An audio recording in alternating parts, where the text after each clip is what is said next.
And as a leader, you don't just set the culture, you are the culture. Your people will mirror what you consistently do. If you model it, they'll follow it. If you're an educator that's passionate, but you're tired and you're burnt out and you're wondering what to do next, this is the show for you. We're going to learn together, we're going to recharge together, and we're going to grow together so you can be the best you and serve your students and your community to the best of your ability. What's going on, pod? Welcome back to the Teachers Ed Podcast, the place where the best and brightest in education come to be inspired, to connect, to learn, and to grow. If you enjoyed today's episode, or if you've enjoyed the last episode and you have not, please take a moment to subscribe. Please leave us a review on Apple Podcasts. Your feedback helps us reach more dynamic educators just like yourself. So we appreciate those supports. If you're watching on YouTube, hit the little thumbs up button. It's down below. If you're not watching on YouTube, go watch on YouTube and do that too. All right, let's get started. I want to begin today's episode with something a little different than we normally do. And this episode, if you're listening, is just me. We have a guest coming back next week. Excited for you to meet him. But this episode is a little different. It's not a strategy, but I want to start off with a little encouragement, because I know it's in the beginning of the year where, for some of us are a couple weeks in, and I know how many people are feeling right now. It's a time of the year when the pressure may feel like it's turned all the way up. Maybe you are, finishing your classroom setup is all done and the school year started and you're getting your things in order. Maybe you've been in school for a month already and you're kind of like in the go already.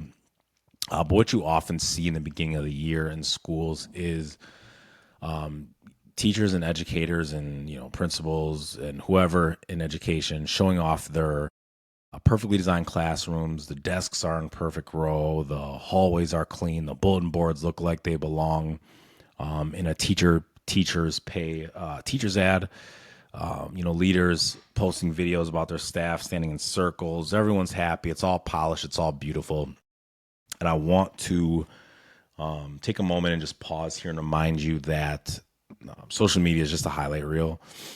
You're not seeing the challenges of the school year. You're not seeing the messy parts of the school year. You're not seeing that lesson plan that completely flopped and the students were staring blankly. You're not seeing the activity that was you planned to take 25 minutes and only took 7 minutes. You're not seeing the hallway conversation that left the school leader feeling frustrated and drained. And now I'm not saying that those things should be posted. We don't need, the last thing people need in education is a flood of negative videos in our feed. But what I am saying is, do not compare your behind the scenes struggles to someone else's highlight reel, because here's the truth. Nothing in education goes perfect for anyone. Not the new teacher trying to figure it out, not the veteran teacher who's seen it all, not that 7-year principal who is trying to balance the district or their school's demand and needs, and definitely not me either.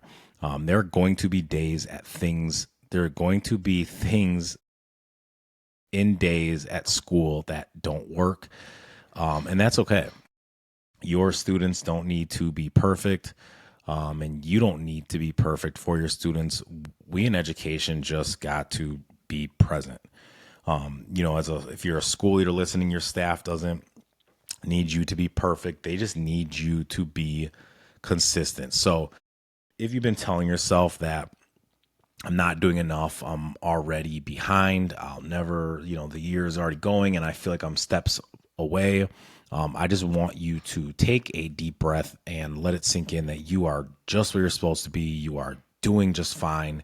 And do not let the pressures of being perfect stop you from having a great start to the school year.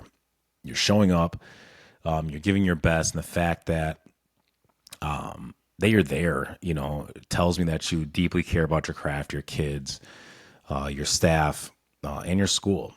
And that puts you in a minority.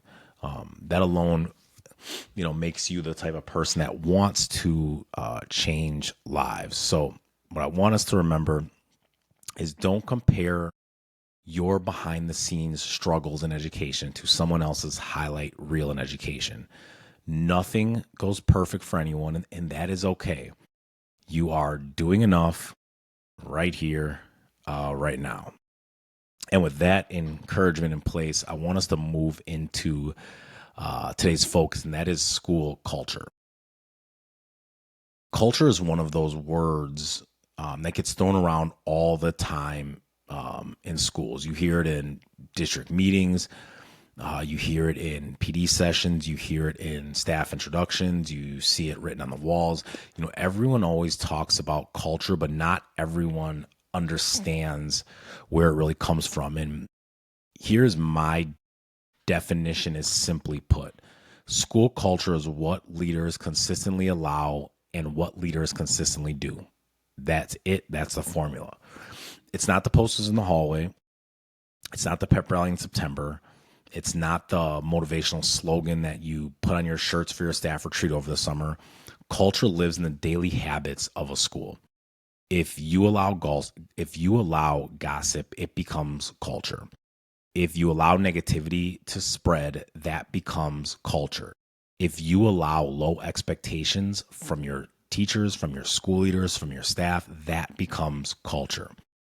But if you consistently model professionalism, that also can become culture. If you consistently celebrate wins, even the small ones, that becomes culture. And if you consistently follow through on your word, that becomes culture. Culture is built brick by brick, day by day, in what you allow and what you do. And the crazy part is that, sometimes it's not even about what you say. You could have the most inspiring opening day speech, the most detailed staff handbook, the best staff newsletter, but if your daily actions do not line up with it, the culture will never stick. School culture isn't built on mission statements. It is built in everyday activity. It's what leaders consistently allow multiplied by what leaders consistently do. Period. End of story. Got it? All right.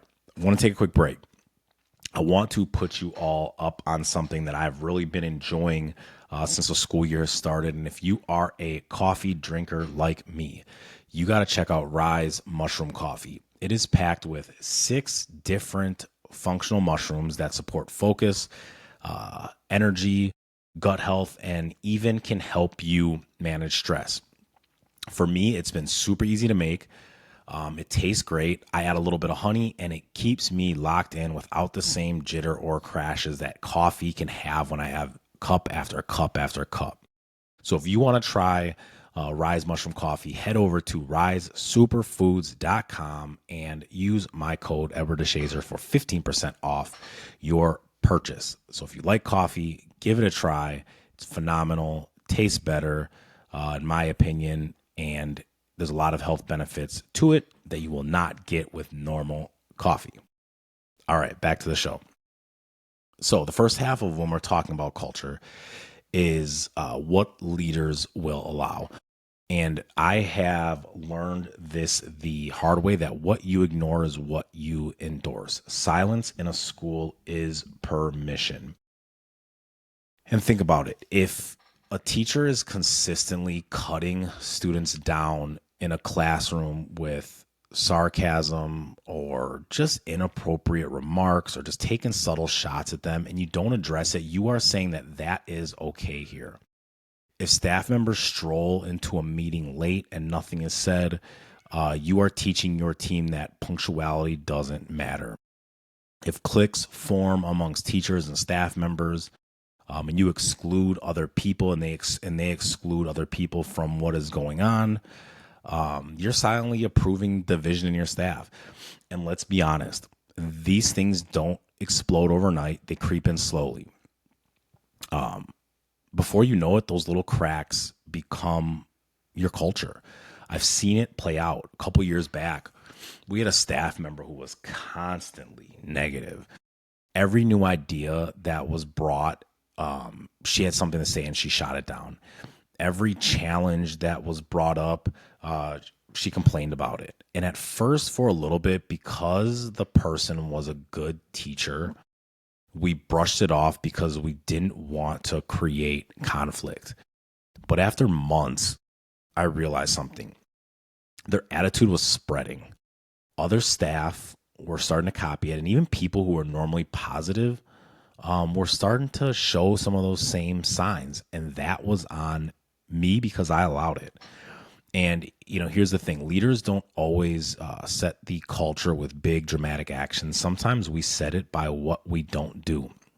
And that's why I want to challenge you today. I want you to take an honest look at what you've been letting slide, because whatever you allow consistently, that's the culture that you're building, whether you like it or not. Now, on the flip side, what leaders consistently do, your staff, your students, your community, your parents, your partners in the organization, whoever it is, they're watching you, and they're learning more from what you model than what you say. So if you consistently show up early, if you consistently show up prepared, your team sees preparation as normal. If you consistently recognize effort, you create a culture of recognition. If you consistently walk the halls, step into classrooms, check on staff, you create a culture of presence. But if you're inconsistent, if you say something in August and you're doing something completely different in October, people start to notice that. If you tell staff that wellness matters and you're piling extra work without support, people notice this stuff. And I'll tell you this, nothing cracks culture faster than leaders whose actions don't match their words. And that's why I always remind myself that you don't just set the culture, you are the culture. And as a leader, if you don't set the culture, let me rephrase this. And as a leader, you don't just set the culture, you are the culture. Your people will mirror what you consistently do. If you model it, they'll follow it. And if you don't, they won't. So I want us to bring all of these points back together. When you think about your school culture this year, don't overcomplicate it. Don't think you need to create this whole new initiative or spend thousands of dollars on fancy programs. I want you to focus on two questions, and that's it. Number one, what am I consistently allowing? Number two, what am I consistently doing? Because those two things, more than anything else, will define the culture of your school. And as you head into the school year, I want to leave you with this thing. You do not have to be perfect to lead culture well. You just have to be consistent. Consistency beats perfection every single day of the week. So if you are showing up, if you're having tough conversations, if you're modeling behaviors that you want to see, you're already shaping your school's culture in a powerful way. And on the days when you feel like you've fallen short, I want to remind you as a school leader, as a principal, as a teacher, educator, counselor, whatever it is that you do, that you are doing enough. Your presence matters, your consistency matters, and your leadership, whether in the classroom, hallways, office, gym, bus, cafeteria, wherever that may be, has the power to transform the environment for every single person who walks through your building. Culture isn't complicated. It's the sum of what you allow and what you do. So set the tone, stay consistent, and never forget that you are doing enough. And that's all I got for you today. That is the end of the episode. If this resonated with you, what I always ask is share it with a colleague. Send them the link, ask them to check it out. If you're watching on YouTube, share it with a friend, share the link with a friend. I truly appreciate everyone that taps in each week. I appreciate the emails.